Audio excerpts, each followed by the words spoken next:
السلام عليكم. سنتحدث اليوم عن كشف الظنون ومؤلفه الحاج خليفة أو كاتب جلبي. خلال أيام دراستي كنت أعتقد أن كاتب جلبي أو الحاج خليفة كان بثانا يبيع الجلابيات من بشاور. الآن أفهم أني كنت مخطئا. الاسم الكامل لهذا الكتاب هو كشف الظنون عن أسامي الكتب والفنون. قد يحتوي هذا الكتاب على التعريف بالعلوم والفنون المختلفة والتعريف بالكتب المؤلفة فيها. قد يتضمن هذا الكتاب تعريفات ل300 علم ومقدمات ل15,000 كتاب وذكر 9,500 مؤلف. وفي الكتاب كشف الظنون تم الاعتماد على الأبجدية فيما يتعلق بالعلوم والفنون وترتيب الكتب، وهي مقسمة إلى 3 أجزاء: الأول مناقشة علمية وتاريخية، الثاني ذكر الكتب، الثالث ذكر المؤلفين.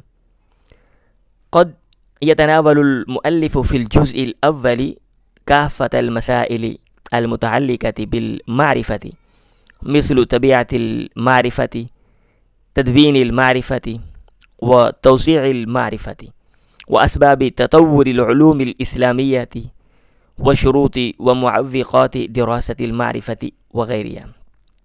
وفي الجزء الثاني أوضح المؤلف مسائل مختلفة تتعلق بالكتب، فمثلا إذا كان هناك أي غموض في اسم الكتاب فقد وضحه، وموضوع الكتاب،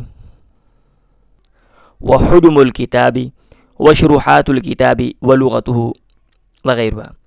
كما أثنى المؤلف على الكتب أو انتقدها من خلال الإشارة إلى مزاياها وعيوبها. وفي الجزء الثالث تم وصف تاريخ ميلاد المؤلف ووفاته وفقهه وشرح الإشكال في الاسم وعلاقته بالبلد وبعض الأمور الأخرى. أما المؤلف فاسمه مصطفى بن عبد الله، وهو معروف بالحاج خليفة أو كاتب جلبي.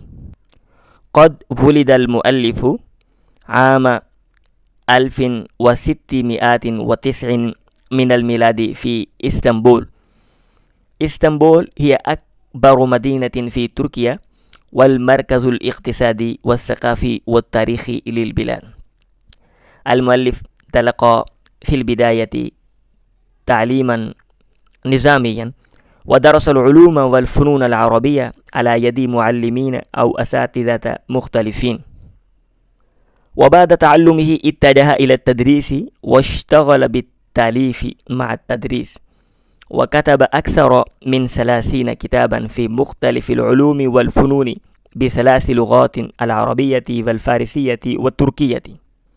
قد اختفى نجم المعرفة الساطع هذا إلى الأبد في عام 1657 من الميلاد.